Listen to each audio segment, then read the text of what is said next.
ಓಂ ಹನುಮಾನ್ ಶ್ರೀಪದೋ ವಾಯುಪುತ್ರೋ ರುದ್ರೋ ನಘೋಜರಃ ಅಮರ್ತ್ಯುರ್ವೀರವೀರಶ್ಚ ಗ್ರಾಮಾವಾಸೋ ಜನಾಶ್ರಯಃ ಧನಧೋ ನಿರ್ಗುಣಃ ಶೂರೋ ವೀರೋ ನಿಧಿಪತಿರ್ಮುನಿಃ ಪಿಂಗಾಕ್ಷೋ ವರದೋ ವಾಗ್ಮಿ ಸೀತಾಶೋಕ ವಿನಾಶಕಃ ಶಿವಃ ಸರ್ವಪರೋ ವ್ಯಕ್ತೋ ವ್ಯಕ್ತಾವ್ಯಕ್ತೋ ಧರಾಧರಃ ಪಿಂಗಕೇಶ ಪಿಂಗರೋಮಾ ಶ್ರುತಿಗಮ್ಯಃ ಸನಾತನಃ ಅನಾದಿರ್ಭರ್ಗವಾನ್ ದೇವೋ ವಿಶ್ವಹೇತುರ್ಜನಾಶ್ರಯಃ ಆರೋಗ್ಯಕರ್ತಾ ವಿಶ್ವೇಶೋ ವಿಶ್ವನಾಥೋ ಹರೀಶ್ವರಃ ಭರ್ಗೋ ರಾಮೋ ರಾಮಭಕ್ತಃ ಕಲ್ಯಾಣ ಪ್ರಕೃತಿಸ್ಥಿರಃ ವಿಶ್ವಂಭರೋ ವಿಶ್ವಮೂರ್ತಿರ್ವಿಶ್ವಾಕಾರಶ್ಚ ವಿಶ್ವಪಃ ವಿಶ್ವಾತ್ಮಾ ವಿಶ್ವಸೇವ್ಯೋಥ ವಿಶ್ವೋ ವಿಶ್ವಹರೋ ರವಿಃ ವಿಶ್ವಚೇಷ್ಟೋ ವಿಶ್ವಗಮ್ಯೋ ವಿಶ್ವಧ್ಯೇಯಕಲಾಧರಃ ಪ್ಲವಂಗಮಃ ಕಪಿಶ್ರೇಷ್ಠೋ ಜ್ಯೇಷ್ಠೋ ವಿದ್ಯಾವನೇಚರಃ ಬಾಲೋ ವೃದ್ಧೋ ಯುವಾ ತತ್ವಂ ತತ್ವಗಮ್ಯಃ ಸುಖೋಹ್ಯಜಃ ಅಂಜನಾಸೂನುರವ್ಯಗ್ರೋ ಗ್ರಾಮಶಾಂತೋ ಧರಾಧರಃ ಭೂರ್ಭುವಸ್ವರ್ಮರ್ಹಲೋಕೋ ಜನೋ ಲೋಕಸ್ತಪೋವ್ಯಯಃ ಸತ್ಯ ಓಂಕಾರಗಮ್ಯಶ್ಚ ಪ್ರಣವೋ ವ್ಯಾಪಕೋಮಲಃ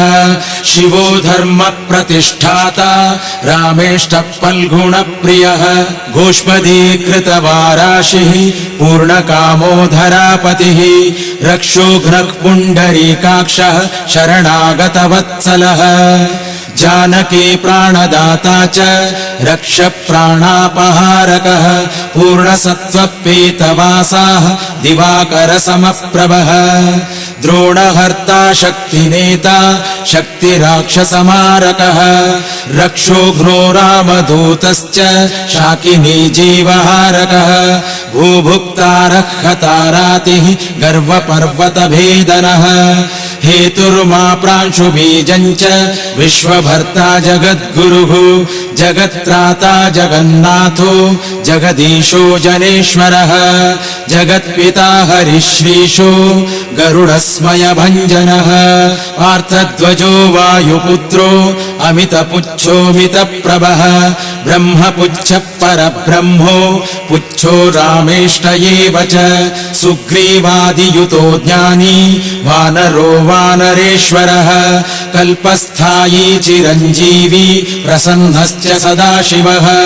सन्नतिः सद्गतिर्भुक्तिर्मुक्तिदः कीर्तिदायकः कीर्तिः कीर्तिप्रदश्चैव समुद्रः श्रीपदः शिवः उदधिक्रमणो देवः संसारभयनाशनः वार्धिबन्धनकृद्विश्च जेता विश्वप्रतिष्ठितः लङ्कारिकालपुरुषो लङ्केशगृहभञ्जनः भूतो वसुस्त्रीभुवनेश्वरः श्रीरामदूतः कृष्णश्च लङ्काप्रासादभञ्जनः कृष्णकृष्णस्तुतः शान्तः शान्तिदो विश्वपावनः विश्वभोक्ता च मूर्तिग्रह ब्रह्मचारी जितेन्द्रियः ऊर्ध्वगोलाङ्गुलीमाली लाङ्गूलहतराक्षसः समीरतनुजो वीरो वीरमारोजयप्रदः जगन्मङ्गलदः पुण्यश्रवणकीर्तनः पुण्यकीर्तिः पुण्यगतिः जगत्पावनपावनः देवेशोजितरोदश्च रामभक्तिविदायकः ध्याता ध्येयो नभः साक्षी चेतश्चैतन्यविग्रहः ज्ञानदः प्राणो जगत्प्राणसमीरणः विभीषणप्रियः शूरो पिप्पलाश्रयसिद्धिदः सुहृत्सिद्धाश्रयः कालः कालभक्षकभर्जितः लङ्केशनिधनस्थायी लङ्कादाहक ईश्वरः चन्द्रसूर्याग्निनेत्रश्च कालाग्निः प्रलयान्तकः कपिलः कपीशः पुण्य राशिर्द्वादश राशिगः सर्वाश्रयो प्रमेयात्मा रेवत्यादिनिवारकः लक्ष्मणः प्राणदाता च सीता जीवनहेतुकः रामधेयो ऋषिकेशो विष्णुभक्तो जटीबली देवारिदर्पहा होता कर्ता हर्ता जगत्प्रभुः नगरग्रामपालश्च शुद्धो बुद्धो निरन्तरः निरञ्जनो निर्विकल्पो गुणातीतो भयङ्करः हनुमांश्च दुराराध्यः तपःसाध्यो मरीश्वरः जानकी घनशोकोत्थ तापहर्ता परात्परः वाङ्मयः सदसद्रूपः कारणम् प्रकृते परः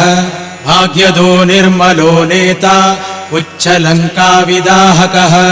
उच्चबद्धो यातु धानरिपुप्रियः छायापहारी भूतेषु लोकेशः सद्गतिप्रदः लवङ्गमेश्वर क्रोधः क्रोधसंरक्तलोचनः क्रोधहर्ता तापहर्ता भक्ता भयवरप्रदः भक्तानुकम्पी विशेषः पुरुहूतः पुरन्दरः अग्निर्विभावसुर्भास्वान् यमो निर्वृतिरेव च वरुणो वायुगतिमान् वायुः कौबेर ईश्वरः रविश्चन्द्रः कुजः सौम्यो गुरुः काव्यो शनैश्चरः राहुकेतुर्मरुद्धोता धाता हर्ता समीरजः मशकीकृतदेवारिः दैत्यारिर्मधुसूदनः कामः कपिः कामपालः कपिलो विश्वजीवनः भागीरथी पदाम्बोज सेतुबन्धविशारदः स्वाहा स्वधा हविकव्यम् हव्यकव्यप्रकाशकः स्वप्रकाशो महावीरो लघुश्चामितविक्रमः प्रडीनोडीनगतिमान् सद्गतिस्पुरुषोत्तमः जगदात्मा जगद्योनिः जगदन्तोऽख्यनन्तकः विपाप्मा निष्कळङ्कश्च महान् महदहङ्कृतिः खं वायुः पृथिवी ह्यप वह्निर्दिक्पाल एव च क्षेत्रज्ञक्षेत्रपालश्च पल्वलीकृतसागरः हिरण्मयः पुराणश्च खेचरो भूचरो मनुः हिरण्यगर्भः सूत्रात्मा राजराजो विशाम्पतिः वेदान्तवेद्योद्गीतश्च वेदवेदाङ्गपारगः प्रतिग्रामस्थितः साध्य स्फूर्तिदाता गुणाकरः नक्षत्रमालिभूतात्मा सुरभिः कल्पपादपः चिन्तामणिर्गुणनिधिः प्रजापतिरनुत्तमः पुण्यश्लोकपुरारातिर्ज्योतिष्मान् शार्वरीपतिः किलिकिल्यारवत्रस्त भूतप्रेतपिशाचकः ऋणत्रयः हरः सूक्ष्म स्थूलः सर्वगतः पुमान् अपस्मारहरः स्मर्ते श्रुतिर्गाथा स्मृतिर्मनुः स्वर्गद्वारप्रजाद्वारो मोक्षद्वारम् कपीश्वरः नादरूपः परब्रह्मा ब्रह्मा पुरातनः एको जनः शुक्लः स्वयं ज्योतिरनाकुलः ज्योतिर्ज्योतिरनादिश्च सात्विको राजसत्तमः तमोहर्ता निरालम्बो निराकारो गुणाकरः गुणाश्रयो गुणमयो बृहत्कायो बृहद्यशाः बृहद्धनुर्बृहत्पादो बृहन्मूर्धा बृहस्वनः बृहत्कर्णो बृहन्यासो बृहन्नेत्रो बृहद्गणः बृहद्यत्नो बृहच्चेष्टो बृहत्पुच्छो बृहत्करः बृहद्गतिर्बृहत्सेव्यो बृहल्लोकफलप्रदः बृहच्चक्तिर्बृहद्वाञ्चा फलदो बृहदीश्वरः बृहल्लोकनुतो द्रष्टा विद्यादाता जगद्गुरुः देवाचार्यः सत्यवादी ब्रह्मवादि कलाधरः सप्तपातालगामी च मलयाचल संश्रयः उत्तराशास्थितः श्रीदो दिव्यौषधवशः खगः शाखामृगः कपीन्द्रश्च पुराणश्रुतिसञ्चरः चतुरो ब्राह्मणो योगी योगगम्य परात्परः अनाधिनिधनो व्यासो वैकुण्ठपृथिवीपतिः पराजितो जिताराशिः सदानन्दश्च ईशिता गोपालो गोपतिर्गोप्ता कलिकालपरात्परः मनोवेगी सदा योगी संसारभयनाशनः तत्त्वदाता च तत्त्वज्ञः तत्त्वं तत्त्वप्रकाशकः शुद्धो बुद्धो नित्ययुक्तो युक्ताकारो जयप्रदः प्रलयोमितमायश्च मायातीतो विमत्सरः मायानिर्जितरक्षश्च मायानिर्मितविश्वपः मायाश्रयश्च निर्लेपो मायानिर्वञ्चकः सुखः सुखी सुखप्रदो नागो महेशकृतसंस्थवः महेश्वरः सत्यसन्धः शरभः कलिपावनः रसोरसज्ञः सम्मानः तपश्चक्षुश्च भैरवः घ्राणो गन्धस्पर्शनं च स्पर्शोऽहङ्कारमानदः नेति नेतीति गम्यश्च वैकुण्ठभजनप्रियः गिरीशो गिरिजाकान्तो दुर्वासा कविरङ्गिराः भृगुर्वसिष्ठश्च वनः तुम्बुर्नारदो मलः विश्वक्षेत्रं विश्वबीजं विश्वनेत्रश्च विश्वपः याजको यजमानश्च पावकः पितरस्तथा श्रद्धा बुद्धिक्षमा तन्त्र मन्त्रो मन्त्रयुतस्वरः राजेन्द्रो भूपतिः कण्ठ माली संसारसारथिः नित्यसम्पूर्णकामश्च भक्तकामदुगुत्तमः गणपकेशपो भ्राता पिता माता च मारुतिः सहस्रशीर्षा पुरुषः सहस्राक्षसहस्रपात् कामजित्कामदहन कामकाम्यफलप्रदः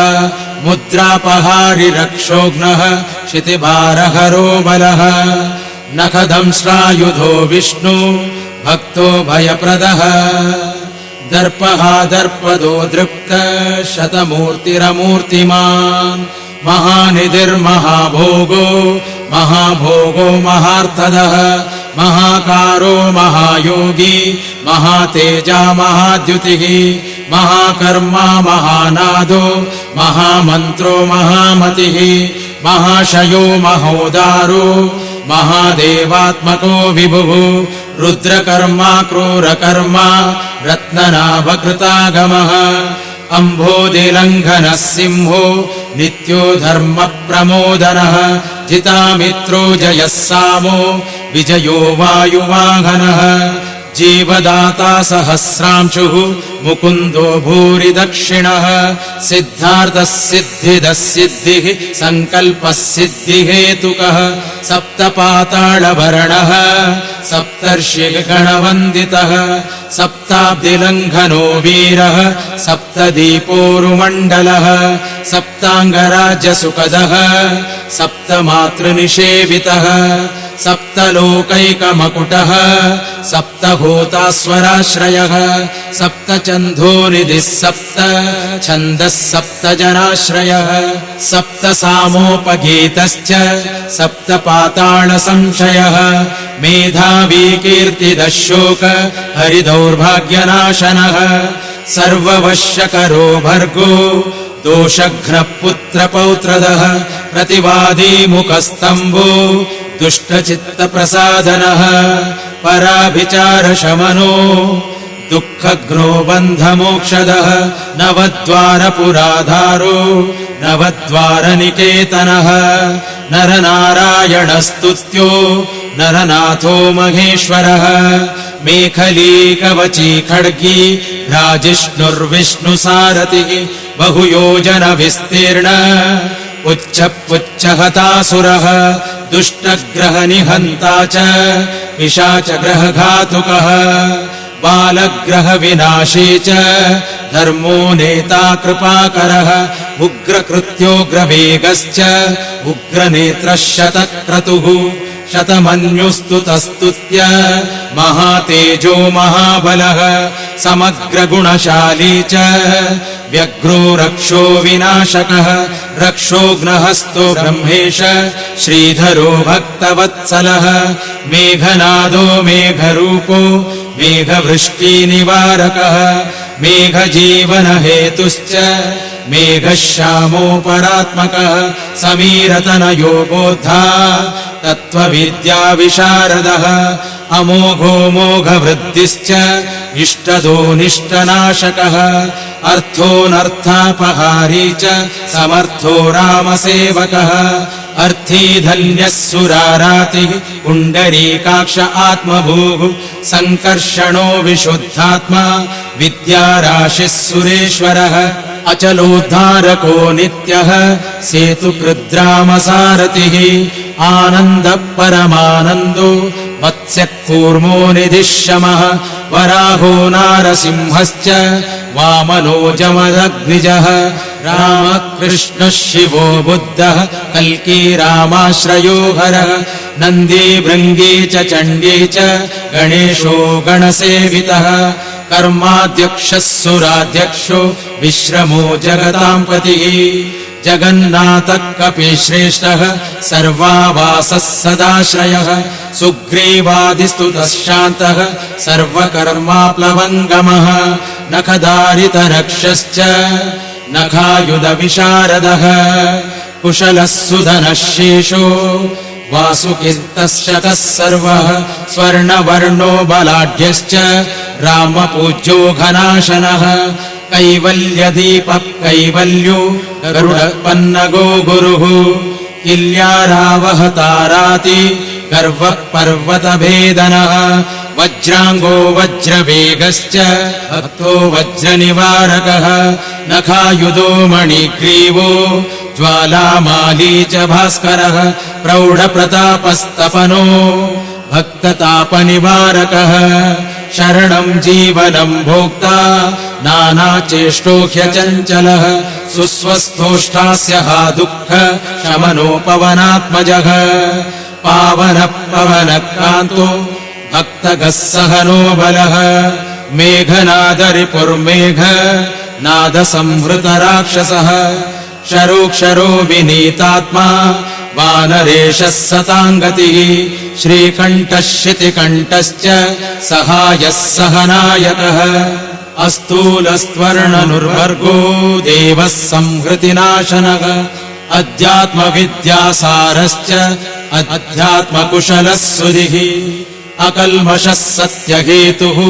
सत्यगः सत्यगोचरः सत्यगर्भः सत्यरूपः सत्यसत्यपराक्रमः अञ्जनाप्राणलिङ्गश्च वायुवंशोद्भवः सुधिः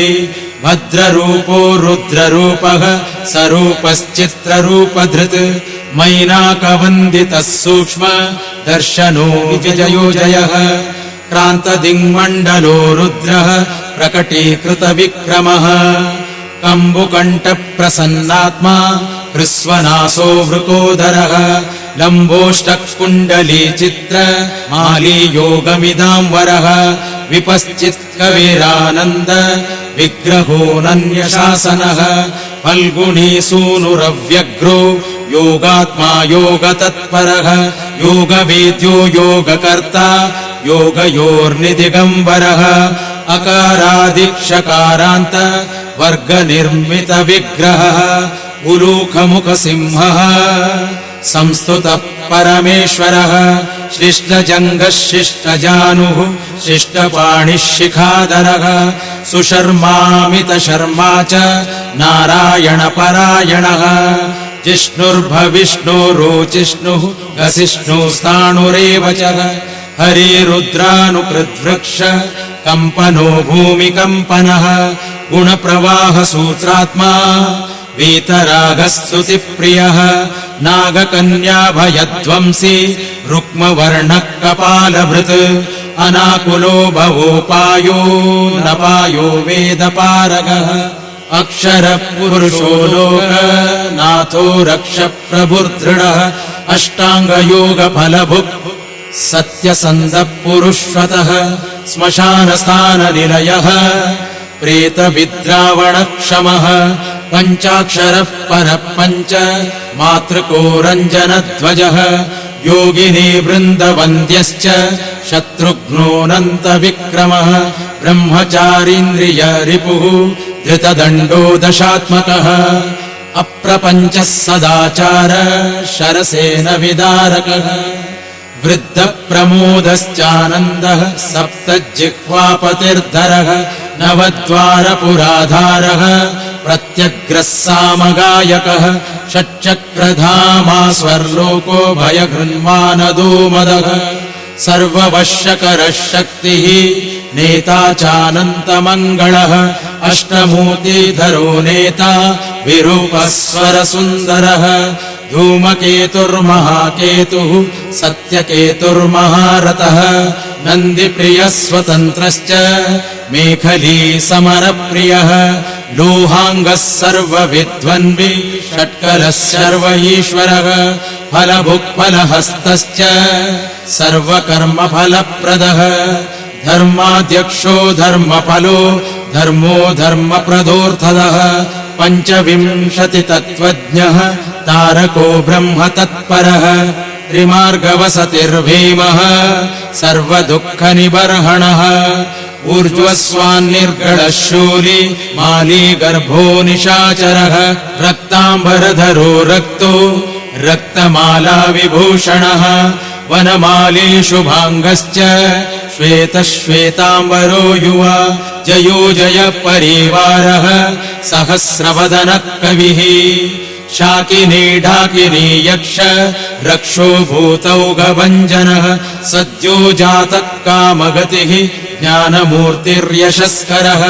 शम्भुतेजः सार्वभौमो विष्णुभक्तप्लवङ्गमः चतुर्नवतिमन्त्रज्ञः पौलस्त्यबलदर्पः सर्वलक्ष्मीप्रदः श्रीमान् अङ्गदप्रियईडितः स्मृतिबीजम् सुरेशानः संसारभयनाशनः उत्तमः श्रीपरिवारः श्री भूदुर्गा च कामधृक् सदा गतिर्मातरिष्वा रामपादाब्जषट्पदः नीलप्रियो नीलवर्णो नीलवर्णप्रियः सुहृत् रामदूतो लोकबन्धुः अन्तरात्ममनोरमः श्रीरामध्यानकृद्वीरः सदा किं पुरुषस्तुतः रामकार्यान्तरङ्गश्च शुद्धिर्गतिरनामयः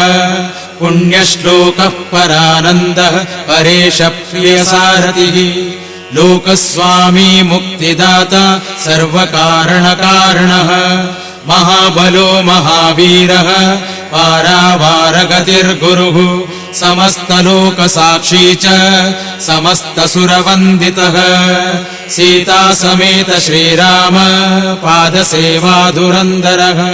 श्रीआञ्जनेयसहस्रनामस्तोत्रम् सम्पूर्णम्।